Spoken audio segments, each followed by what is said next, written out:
ఒక్కసారి కొమ్మూరి గోల్డ్ కి కాల్ చేయండి. తాకట్లో ఉన్న మీ బంగారాన్ని విడిపించి మార్కెట్ ప్రైస్ కి వాళ్ళు కొనుక్కుని మిగతా డబ్బులు మీకు ఇచ్చేస్తారు. ఇరాన్ పై అమెరికా మరొకసారి దాడులతో విరుచుకుపడుతోంది. మొన్న గత మాసం వరకు ఆ రెండు దేశాల ప్రజలకు కంటి మీద కునుకు లేకుండా పోయింది. ప్రస్తుతం మళ్ళా అలాంటి సిచ్యువేషనే ఇప్పుడు కూడా ఎదురవుతుంది.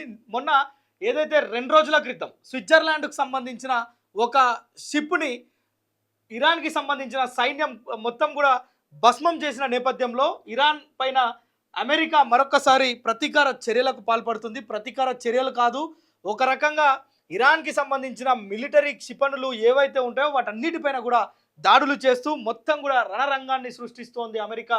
అయితే దీని అంతటి కారణం ఇరానే. 2 రోజుల క్రితం ఏదైతే హర్మోజ్ జలసంధి ఉందో ఆ జలసంధి నుంచి వెళ్తున్న ఒక వాణిజ్య నౌక పైన ఇరాన్కి సంబంధించిన డ్రోన్లు దాడి చేసి ఆ యొక్క మొత్తం ఓడ మొత్తం కూడా ఆ నౌక మొత్తం కూడా అగ్నికి ఆహుతైపోయింది. అందులో ఉన్న మొత్తం కోట్ల రూపాయల సామాగ్రి మొత్తం కూడా భస్మం అయిపోయింది, ఆ నీటి పాలైపోయింది.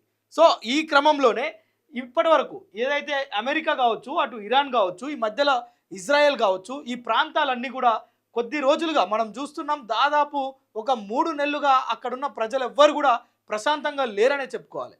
ఎక్కడ ఎలాంటి డ్రోన్ విరుచుకుపడుతుందో, ఎక్కడ ఎలాంటి బుల్లెట్ల వర్షం కురుస్తుందో అని చెప్పి అక్కడ ఆందోళన చెందుతున్న ప్రజలు ఒక్కసారిగా మరొక్కసారి ఇరాన్ మొత్తం కూడా శ్మశానంలా మారిపోతుందంటే కూడా ఆశ్చర్యం లేని పరిస్థితి. ఎందుకంటే సంబంధం లేని వ్యక్తులకు సంబంధించిన, సంబంధం లేని దేశాలకు సంబంధించిన వాణిజ్య నౌకలను కూల్చడం అంటే, వాణిజ్య నౌకలపైన దాడులు చేయడం అంటే ఆ దేశానికి ఎంత నష్టం ఉంటుందో అర్థం చేసుకోవచ్చు.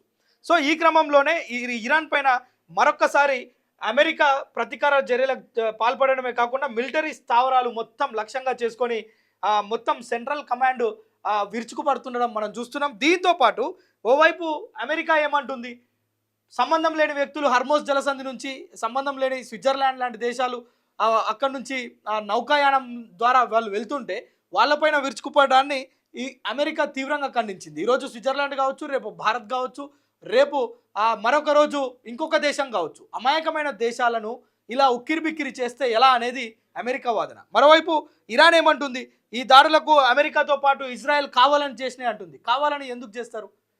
నిన్న మనం ఫిబ్రవరి 28 రోజు పీస్ ఒప్పందం పేరుతోటి ఫస్ట్ పాకిస్తాన్ దీనికి దౌత్యంగా, అంటే ఈ రెండింటి మధ్య సంధి కుదిర్చే విధంగా ఒక పీస్ కమిటీ ఏర్పాటు చేసేందుకు సమావేశం ఏర్పాటు చేసి అది అట్టర్ ఫ్లాప్ అయిపోయింది. మరోవైపు తర్వాత మరొక దేశంలో పెట్టిరు. ఇప్పుడు ప్రస్తుతం శాంతి చర్చలు కొనసాగుతున్నాయి. తాత్కాలిక కాల్పుల విరమణ ఒప్పందం జరిగిన తర్వాత కూడా ఇరాన్ ఒక అంటే సంబంధం లేని, ఈ యుద్ధానికి సంబంధం లేని మరొక దేశానికి సంబంధించిన వాణిజ్య నౌకను కూల్చడమే ఈ యొక్క ప్రతీకార దాడులకు ప్రధానమైన కారణంగా కనిపిస్తుంది. ఇది ఇంతటితో ఆగుతుందా, ఇంకా కొనసాగుతుందా? ఇప్పటికే హర్మోజ్ జలసంధి గుండా వెళ్తున్న ఆ నౌకలతో పాటు మరొక కొత్త మార్గాన్ని ఏర్పాటు చేసిరు. ఎందుకంటే ఏ దేశానికి కూడా ఇలాంటి ఇబ్బంది జరగకూడదు, ఒక కొత్త మార్గాన్ని ఏర్పాటు చేసుకుందామని 2 దేశాలు కూడా ఒప్పందం చేసుకున్నాయి. ఆ కొత్త మార్గం నుంచి వెళ్తున్న ఒక వాణిజ్య నౌకను ఇరాన్కు చెందిన డ్రోన్లు కూల్చివేయడం, మొత్తం కూడా అక్కడ అగ్నికి ఆహుతైన పరిస్థితి. సో ఈ క్రమంలోనే ఎప్పుడున్న ఇరాన్ హర్మోజ్ జలసంధిపై ఆధిపత్యం కోసం పాకులాడడం, మరోవైపు వేరే దేశాలను కూడా ఇబ్బందులోకి నెట్టడం మనం చూసినాం. 2 నెలల క్రితం, 3 నెలల క్రితం మన భారత్లో కూడా పరిస్థితి ఏ విధంగా ఉందో. పెట్రోల్ డీజిల్ కోసం బంకుల ముందు క్యూలు కట్టిన పరిస్థితి, కిలోమీటర్ల మేర నిలబడ్డ పరిస్థితి. సో ఈ పరిస్థితి ఎందుకు వచ్చింది?